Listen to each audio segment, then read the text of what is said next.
안녕하세요. 유랑인입니다. 나스를 사용하다 보면 언젠가는 용량이 부족해집니다. 휴지통을 비워서 용량을 확보할 수도 있겠지만 결국 디스크를 추가해서 용량을 증설해야 하죠. 이번 영상에서는 이걸 어떻게 하는지 설명하겠습니다. 그런데 먼저 항상 그랬던 것처럼 기초적으로 알아야 하는 게 있습니다. 바로 스토리지 풀, 볼륨, 그리고 공유 폴더 이 세 가지가 어떤 관계를 가지는지 알아야 합니다. 일단 스토리지 풀은 하드웨어 그룹입니다. 하나의 디스크로 구성될 수 있고 여러 개의 디스크로 구성될 수도 있습니다. 여러 개의 디스크라면 레이드를 할 수 있습니다. 볼륨은 스토리지 풀 위에 만들어지는 논리적인 구조입니다. 하나만 만들 수도 있고 여러 개를 만들 수도 있습니다. 그리고 볼륨마다 파일 시스템을 서로 다르게 사용할 수도 있습니다. 즉 하나는 BTRFS, 하나는 ext4로 포맷해서 쓸 수도 있는 거죠. 마지막으로 공유 폴더는 볼륨 위에 만들어집니다. 이 공유 폴더를 통해서 나스의 데이터를 저장하게 됩니다. 그렇다면 부족한 용량을 늘리려면 어떻게 해야 할까요? 공유 폴더의 크기를 늘려야 된다고 생각할 텐데 사실은 아닙니다. 볼륨의 크기를 늘려야 해요. 그런데 이 볼륨의 크기를 늘리려면 스토리지 풀의 크기를 늘려야 합니다. 바꿔 말하면 용량을 증설하겠다는 것은 스토리지 풀의 크기를 늘리고 볼륨의 크기를 늘린다는 뜻입니다. 그리고 꼭 스토리지 풀이 나스에 한 개만 존재할 필요는 없습니다. 여러 개의 스토리지 풀을 만들어서 각각 볼륨을 올려서 사용할 수도 있습니다. 따라서 이 영상에서는 별도로 스토리지 풀을 만드는 방법인 신규 스토리지 풀 생성 방법, 그리고 기존 스토리지 풀을 확장하는 방법, 이 두 가지를 모두 설명할 겁니다. 먼저 신규 스토리지 풀을 생성하는 방법입니다. 나스에 비어있는 베이에 하드디스크나 SSD를 장착합니다. 그리고 저장소 관리자에서 장착 상태를 확인합니다. 그 다음 좌측에 저장소를 클릭하고 생성, 스토리지 풀 생성을 누릅니다. 다음을 눌러 안내를 넘기면 어떤 레이드를 사용할지 물어보는데 여기서 기본을 선택하도록 하겠습니다. 그 다음은 드라이브 선택인데 아까 추가한 3번 디스크를 체크합니다. 여기서 다음을 누르면 이런 경고가 나오는데 시놀로지가 호환성 테스트를 하지 않았다는 경고예요. 시놀로지가 꼭 호환성 테스트를 하지 않았다고 해서 사용 못하는 것은 아니기 때문에 계속을 눌러서 넘어갑니다. 그 다음은 드라이브 검사 수행인데요. 저는 검사하는 것을 권장드립니다. 다만 저는 영상 제작을 위해 임시로 풀을 만들고 있기 때문에 검사를 건너뛰도록 하겠습니다. 마지막으로 지금까지 선택한 설정을 다시 한번 보여주는데 확인하고 적용을 누릅니다. 그러면 이렇게 스토리지 풀 2가 생성된 것을 확인할 수 있습니다. 그런데 이렇게 풀만 만들었다고 디스크를 사용할 수 있는 것은 아닙니다. 아까 전 이 그림 기억하시나요? 스토리지 풀 위에 볼륨이 있고 그 위에 공유 폴더가 있죠. 우리가 최종적으로 디스크를 사용하려면 공유 폴더를 만들 수 있어야 하는데 공유 폴더는 볼륨 위에 만들어집니다. 그러니까 스토리지 풀을 만들었으면 이제 볼륨을 만들어야 하는 거죠. 다시 저장소 관리자로 돌아가서 생성, 볼륨 생성을 누릅니다. 방금 전에 만든 스토리지 풀 2가 선택되어 있는지 확인합니다. 크기는 그냥 최대를 눌러서 모든 공간을 볼륨으로 사용하겠습니다. 그러면 어떤 파일 시스템을 사용할지 물어보는데 저는 여기서 BTRFS를 선택하겠습니다. 마지막으로 설정을 한 번 더 확인하고 적용을 누르면 아까 전 우리가 봤던 그림처럼 스토리지 풀 위에 볼륨이 만들어진 것을 볼 수 있습니다. 이제 스토리지 풀도 만들었고 볼륨도 만들었으니 공유 폴더를 만들면 되겠죠?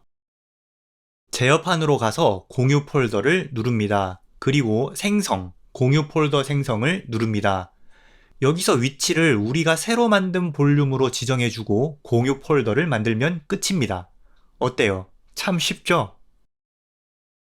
이번에는 기존 풀을 증설하는 방법입니다. 기존 풀을 증설하는 방법에는 두 가지가 있습니다. 레이드 유형 변경 그리고 디스크 추가입니다. 시놀로지에서는 레이드 유형을 변경할 수 있는데 기본에서 레이드 1으로 그리고 레이드 5로 레이드 6로 변경이 가능합니다. 물론 역순으로는 변경할 수 없습니다. 만약 레이드 1을 쓰고 있다가 용량이 부족하면 어떻게 증설할 수 있을까요? 간단하게 디스크를 하나 추가 장착하고 레이드 유형 변경을 통해 레이드 5로 변경하면 됩니다.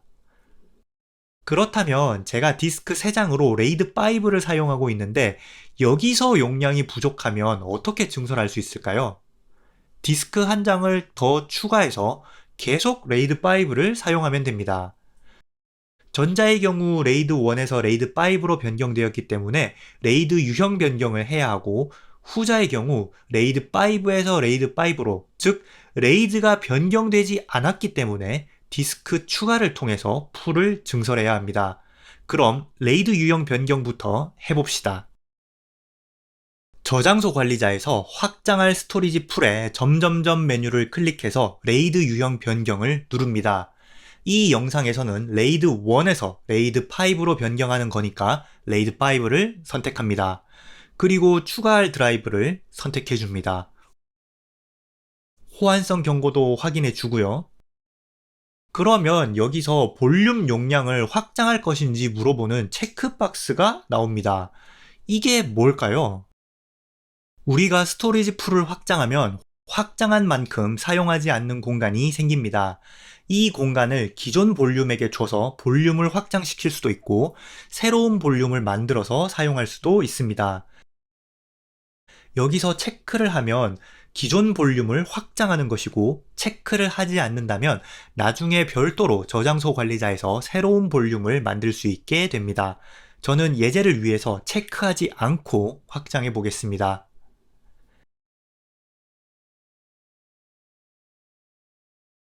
체크를 하지 않았기 때문에 확장이 끝나도 볼륨 크기가 늘어나 있지 않은 것을 확인할 수 있는데요. 해당 볼륨에 점점점 버튼을 눌러서 얼마든지 원하는 용량을 지정하고 확장할 수 있습니다. 아니면 새로운 볼륨을 만들 수도 있고요. 이건 입맛대로 설정하시면 됩니다. 이번에는 디스크 추가를 통한 풀 확장을 해보겠습니다. 해당 스토리지 풀로 가서 점점점 메뉴를 누르고 드라이브 추가를 누릅니다. 레이드 유형 변경이 아니라 단순 디스크 추가이기 때문에 어떤 레이드를 할지 고르는 화면이 나오지 않고 바로 디스크를 고르는 화면이 나옵니다. 추가할 디스크를 모두 선택하고 호환성 경고도 확인해 줍니다. 볼륨은 그냥 모두 확장할게요. 마지막으로 설정을 확인하고 적용을 누르면 디스크 추가를 통한 스토리지 풀 증설이 완료됩니다. 참 쉽죠? 지금까지 신규 스토리지 풀을 생성하는 방법, 그리고 기존 스토리지 풀을 확장하는 두 가지 방법을 알아봤습니다. 그런데 주의하셔야 할 점이 하나 있습니다. 바로 엄청나게 느린 속도입니다. 실제로 저는 예제 촬영을 위해서 용량이 작고 빠른 SSD를 사용했는데요. 일반적으로 NAS에는 용량이 크고 느린 하드디스크를 사용합니다. 이 영상 촬영이 끝나고 며칠 뒤에 제가 실사용할 목적으로 8TB 하드를 추가로 장착해서 레이드 1에서 레이드 5로 유형 변경을 통한 스토리지 풀 확장을 진행했는데 무려 48시간 가까이 걸렸습니다. 그런데 이것도 적게 걸린 편입니다. 다른 분들은 한 달이 넘게 걸린 경우도 있습니다. 확장을 진행하는 동안에는 하드디스크 데이터를 지속적으로 읽고 쓰면서 재배치하기 때문에 하드디스크에 풀로드가 걸립니다. 이런 상황이 30일 지속된다는 것은 하드디스크가 고장날 확률이 증가한 상태가 30일간 지속된다는 뜻입니다. 만약 여기서 신규 추가한 하드디스크가 초기 불량으로 고장나거나 기존 디스크가 고장나버리면 생각만 해도 싫습니다. 그래서 저는 이번에 8TB를 추가하면서 집에 있는 SSD, 외장 하드뿐 아니라 클라우드 스토리지까지 총 동원하여 모든 데이터를 백업한 후에 진행했습니다. 반드시 백업하시고 진행하시기를 권합니다. 지금까지 유랑인이었습니다.